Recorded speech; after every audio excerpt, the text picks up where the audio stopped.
Let me tell you one story. Two best friends ventured forth, their laughter breaking the serene silence. This bond, forged through years of shared experiences, now hung precariously on the brink of a quarrel. What started as a trivial disagreement fermented quickly, fueled by the oppressive atmosphere surrounding them. One's kind words transformed into heated exchanges, igniting a fierce argument that overshadowed their shared memories. In a moment of blind anger, one friend struck the other with an intensity he couldn't comprehend. The impact resonated through the forest. A profound stillness settled in, chilling the air as truth dawned upon him. His friend lay motionless, lifeless on the forest floor, casting a long shadow over their friendship. The once vibrant sounds of nature muted, replaced by the drumming of regret. In his heart, the atmosphere shifted from camaraderie to haunting tragedy, marking the untimely end of a bond. Consumed by panic and guilt, he found himself alone with his shocking realization. Suddenly, the rustle of nearby bushes startled him, and the wolf appeared, its predatory gaze fixed upon him. Without hesitation, he scrambled up the nearest tree, heart racing and limbs aching. In that moment, the forest transformed from a playground to a predator's domain. As the wolf finally retreated, exhaustion washed over him, and he faced the overwhelming weight of his actions. Descending from the branches, he limped out of the forest, forever altered by the dark turn of their journey. After what felt like an eternity, the man stumbled back into his village, his clothes torn and his face pale with fear and exhaustion. His body bore the visible marks of his ordeal bruises. Scratches and the rawness of fatigue clung to him like a second skin. Villagers immediately rushed to his aid, their voices filled with concern, asking what had happened to him. His mind raced as he thought about what to say. He couldn't confess to the terrible crime he committed. The weight of that truth was too heavy to bear. So instead of telling them about the deadly fight with his best friend, he conjured up a different story, a lie that would protect him from their judgment. He told them about the wolf he had encountered in the forest. According to his fabricated tale, the wolf had ambushed them, attacking without warning, and despite his best efforts, he had been unable to save his friend from the beast's savage jaws. The villagers listened in shock, their imaginations painting a picture of the horrifying struggle that had unfolded deep in the forest as they surveyed his injuries. The villagers saw physical evidence that seemed to confirm his story. The scratches and bruises, which had been inflicted during his fight with his friend, now served as proof of the supposed encounter with the wolf. Slowly, word spread through the village, and soon everyone knew the tale of the brave man, who had fought a wolf in an attempt to save his friend's life. Instead of the guilt-ridden murderer he was, the village hailed him as a hero, a man who had risked everything to protect his friend from the jaws of death with each person who praised him. The weight of his lie grew heavier on his conscience. Inside, he knew the truth. He couldn't bring himself to correct their perception. As the days passed, the guilt gnawed at him, but he continued to wear the mask of the hero, fearing that the truth would not only destroy his own life, but also the memory of his fallen friend. Days turned into weeks, and the story of the wolf attack grew larger than life. The village erected a memorial for the lost friend, mourning the tragic encounter in the forest. The man's guilt deepened with every passing day. As the villagers' admiration for him only grew stronger, they told tales of his bravery, how he had fought valiantly against the wolf, never wavering in his attempts to save his friend.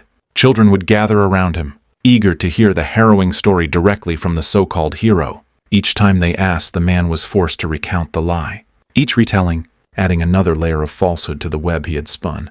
The villagers' unwavering belief in his heroism became suffocating, and the weight of his deceit threatened to crush him. Every night as he lay in bed, visions of that fateful day in the forest haunted him. He saw his friend's face, not as the villagers imagined him, a victim of a vicious beast, but as he truly was, struck down by his own hand.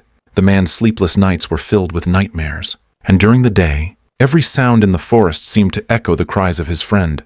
He became increasingly paranoid, constantly feeling like someone was watching him, waiting for him to slip up and reveal the truth. The guilt had consumed him so much that even the slightest rustle of leaves or distant howl of a wolf set his nerves on edge eventually. His behavior became erratic, and the villagers began to notice. The man who had once been hailed as a hero now seemed troubled, his one steady voice trembling with unease, his eyes darting around like a man hunted by ghosts. Some villagers began to whisper that perhaps the trauma of that day had affected his mind. Still, they believed in the tale he had told, never suspecting that their hero's torment was not born from fear of wolves, but from the truth buried deep within his soul. He found himself trapped in his own lie with no way to escape, unable to bear the weight of his guilt any longer. The man made a fateful decision. He would return to the forest, to the very spot where his friend had died, hoping that by confronting the scene of his crime, he could find some measure of peace or perhaps redemption. As he entered the forest, the familiar sounds of nature filled his ears, but this time, the once beautiful symphony of life only intensified the dread in his heart. Every step he took seemed heavier, as though the ground itself resisted his presence. The trees loomed tall and menacing, their branches clawing at the sky like the fingers of the dead. Finally, after what felt like an eternity, he reached the place where his friend had fallen. The memories came flooding back with a vengeance. The argument, the heat of anger, the strike that ended it all. He fell to his knees, overwhelmed by the weight of it all. His body shook with sobs as he stared at the earth where his friend now rested. In that moment of deep despair, the man heard something behind him, a low growl unmistakable and terrifying. Slowly he turned, and standing just a few feet away was a wolf. But this wasn't just any wolf. It was larger, more menacing than anything he could have imagined, its eyes gleaming with an almost unnatural intelligence. The wolf stared at him, its gaze piercing through him as if it knew the truth. As if it had come not for the man's flesh, but for his soul. Panic ripped him, but his body refused to move. The man could do nothing but stare back at the creature, paralyzed by the fear that this wolf was not of this world. As the wolf approached, he thought of his lie, the story that had saved him from judgment, but imprisoned him in guilt. He wondered if this was his punishment, if the wolf had come to claim him for the life he had stolen. In that instant, he realized there was no running from the truth, and no hiding from the consequences of his actions. The wolf circled him slowly, its steps deliberate and calculating, as though savoring the moment before it would strike. The man's mind raced, torn between the instinct to flee and the crushing realization that perhaps he deserved this fate. He could no longer tell where reality ended, and his guilt-fueled hallucinations began. As the wolf continued its predatory dance, the man remembered his friend's face, the moments they had shared before everything went wrong. Regret coursed through him, and he whispered a plea for forgiveness, though he wasn't sure if he was begging his fallen friend, the wolf, or some higher power. His entire being was consumed by the need for absolution. For the first time since that fateful day, he wanted nothing more than to tell the truth, to face whatever punishment awaited him, to finally be free of the lie that had chained him. As if sensing his internal shift, the wolf suddenly stopped. Its gaze softened, and the air between them felt heavy, with an understanding that transcended words. The man, though terrified, felt a strange sense of peace wash over him. The wolf stood still for a moment longer, then without warning, turned and vanished into the darkness of the forest. The man was left kneeling in the clearing, his body shaking but his mind clearer than it had been in weeks. The encounter had been more than a confrontation with a wild animal.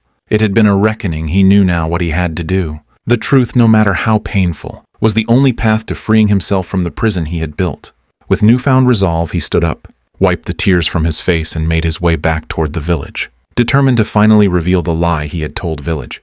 When the man returned to the village, he gathered the people together, his heart pounding in his chest. This was the moment he had feared for so long, the moment when he would have to stand before everyone and tear down the facade that had shielded him from their judgment. His voice trembled as he began to speak, but he pressed on, determined to confess. He told them everything: the argument, the fatal blow, and the lie about the wolf. He laid bare his soul before them, sparing no detail as the villagers listened in stunned silence. The weight of his confession hung in the air and suffocating, and for a moment it seemed as though time itself had stopped. He expected anger, outrage, and rejection. But instead, what followed was an eerie quiet as the villagers processed the revelation at last. One of the elders spoke. She looked at him, her eyes filled not with anger, but with sorrow. "You have lived with this burden for too long," she said softly. "The truth is painful, but it is also necessary." There was no celebration, no applause for his honesty, only the solemn acknowledgement of the tragedy that had unfolded. The man's heart ached, but in the place of the fear and guilt that had once consumed him, there was now a sense of release. He knew that he would have to live with the consequences of his actions, but for the first time in what felt like an eternity, he was no longer a prisoner of his own lie. He had finally spoken the truth, and in doing so had found a path to redemption, however uncertain it might be. As he stood among his fellow villagers, he realized that while forgiveness might take time, he had taken the first step toward healing, for himself and for the memory of the friend he had lost.